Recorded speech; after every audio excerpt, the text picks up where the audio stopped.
Now, another important group that we're going to celebrate this program, we're going to celebrate our Hall Fellows. So I'm going to ask Mary Judson, our Hall Fellow Chair, to come and recognize our class.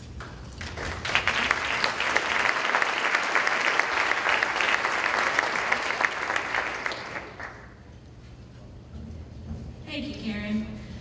Good afternoon to everyone. It is so great to look out into this room and see so many familiar and friendly faces. This truly is a great family reunion every year. As many of you know, the Whole Fellows Program traces its roots to a group of SECF members who established an endowment for philanthropic leadership development to honor one of the great leaders in philanthropy, Bob Hull, on the occasion of his retirement as president of the Southeastern Council of Foundations. From this, Bobby Cleveland led the efforts to create a unique program for emerging leaders in Southern philanthropy, christened the Whole Fellows Program in honor of Bob. And I can't see because of the lights, but we're happy that Bob and his wife Shannon are here to attend the conference. And if you are out there, could you just wave so we can see you and say hello?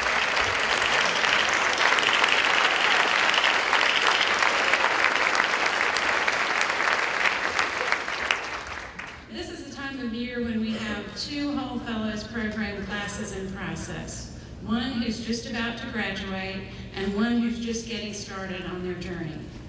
We'll start with the incoming class who are just beginning their journey together. I want to say congratulations to all of you on your selection as Whole Fellows. Being on the committee and being part of the selection process is always a difficult task.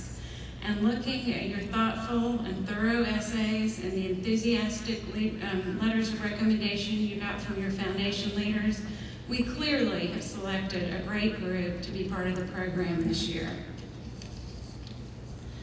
I'd like now to ask the incoming class of 13 and their mentors to rise so that we can congratulate and recognize you.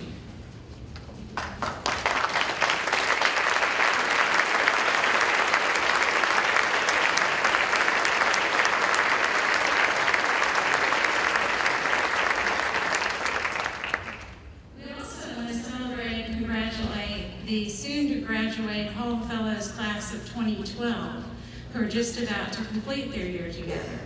They'll officially be graduated tonight at the Chairman's Gala, but at this point I'd just like the Whole Fellows class of 2012 and their mentors to stand and be recognized.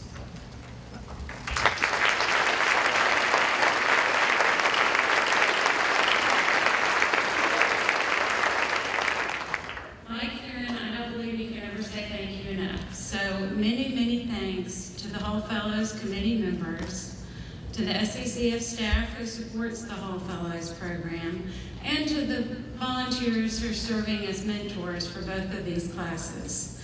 As we evaluate the program, the mentor component consistently comes out as one of the things that the participants most value, and we appreciate this gift of your time and attention.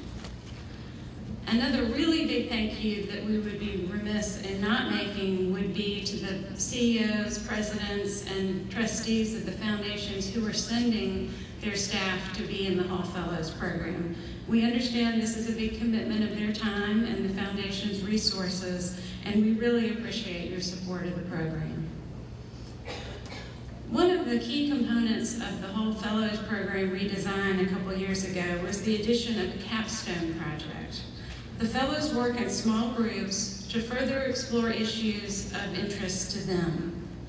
The deliverables of the project are a white paper and a presentation of their learnings at the annual meeting. Last year, these presentations took the form of live on stage, but in the interest of embracing this annual meeting program committee's emphasis on the use of technology, this year, for the very first time, the presentations will be in video format, and these capstone moments will be unveiled during plenary sessions and meal events. Please prepare to be wowed by the first of these capstone moments from the group who's made it their mission to explore the use of social media and technology in promoting philanthropy.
Does your foundation have a Facebook page?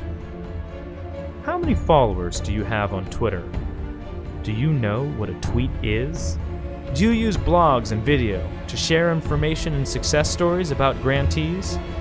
Some foundations in the Southeast are on the cutting edge of technology and social media. And others, well, they're just getting started. I would say that all members of our network have embraced the use of social media enthusiastically. From our CEO, who has made it a priority for the organization and has really recruited people to come run his program. The board includes people that invented social media.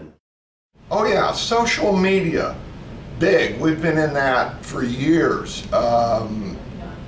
Big social stuff, like when we use the telephone. This project shows different ways foundations can utilize technology and social media to further their mission, become more accessible to their constituencies, and advance the work of the nonprofits they serve. We conducted a survey of a number of foundations in the Southeast, many of whom are currently engaged in technology and social media. To be fair, there are a number of reasons that foundations hesitate when it comes to social media. The most common anxieties cited in our survey were time constraints, lack of familiarity with technology, branding concerns, and board buy-in. Yet, there are some compelling reasons why a handful of pioneering foundations in the Southeast have embraced social media and technology. Arkansas is a rural state, which creates lots of challenges. As a statewide foundation, we want to reach out to as many areas as we can, but it's difficult to get to all the small areas. So technology is really a way for us to be able to bridge that distance.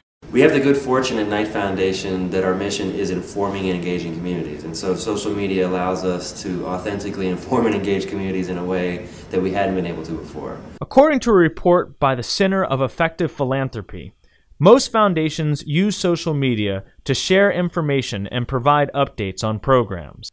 Unfortunately, when you contrast the data from that national study to the responses to our survey, it's apparent that the use of social media by foundations in the Southeast lags behind the national averages.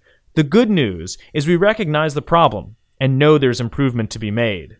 According to our survey, 63% of respondents said their foundation could better utilize technology. 68% of respondents admitted that their foundation lagged in the use of social media. So how are foundations in the Southeast using technology? The graph shows some forms of technology, such as email, websites, and grant management databases, are widely deployed. But what about some real live examples? We try to integrate technology into all of the work we do here at the foundation. That's everything from how we work with grantees to how we work with our board to how we work with the public. So with our grantees, we have an electronic application and also communicate with them frequently electronically, sometimes hosting webinars and other trainings so that folks around the state can connect with each other. With our board, similarly, we've introduced an electronic board book and also do many of our committee meetings by WebEx. We keep all of our messages and documents in the clouds. As a matter of fact, my email messages are up there right now. I wonder which cloud. Let's talk about social media. Social media is a collection of sites, apps, platforms, and programs used to facilitate an interactive dialogue among individuals, organizations, and entire communities. We've found that foundations in our region are using social media to share information on their programs, promote the work of their grantees, highlight success stories, and increase their visibility. A way that our foundation uses Facebook is with our scholarship recipients. Each year when we award new scholarships, in the award letter we ask the recipient to like the Community Foundation on Facebook. It makes it easier for us to keep up with them while they're in college to get up-to-date transcripts and progress on how they're doing. One way we found to use social media that's extremely helpful is the use of Twitter at conferences. If you attend a conference, most conferences will have what's called a hashtag. And what that means is as individuals are attending the conference and making comments, they're cataloging it. Well, you can go to Twitter and you can follow, based on this cataloging mechanism called a hashtag, everybody's comment who is commenting about that conference. And so what that allows you to do is not only capture your own notes, but the notes of every other attendee. All of this begs a question.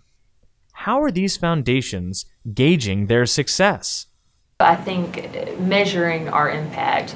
It's challenging to measure your impact. You know, it's easy to measure your number of followers, but hard to measure your impact with social media. But I think both as a way for us to acknowledge the power that it has for us and encourage other folks to use it, you know, it really would be helpful for us to be able to start to track that. Wow, this is exhausting. These folks are so far ahead. Many of you must be asking, how do I get started? Let's hear from our experts one last time. What we suggest is you start slow. It's nothing that has to happen overnight. Get familiar with some of the basic tools, and as you get comfortable with those, expand into other tools. But make it a very intentional and strategic attempt, meaning it's not going to happen overnight. But how do you incorporate, you know, blogging with Facebook and using Facebook to advertise your blogs, Twitter the same, and how do you incorporate YouTube and other types of media along those lines? And give it some time. You're going to have to give it 12, 18 months to where you're very comfortable with it, and you start seeing the return in terms of people coming up to you saying, hey, I read your blog, or hey, I'm following you on Twitter. And you will be amazed after that 12 months of practice, essentially, how quickly it gets adopted. Finally, please remember, during this conference, you can follow the conversation on Twitter by searching for hashtag SECF12. Thanks for your attention, and we look forward to seeing you online. Well, I'm in my Facebook account, and I see I've got a friend request. Deborah Jacobs. Yes. Karen McNeil Miller. Yes. Mary Judson. Do they see you if you reject them?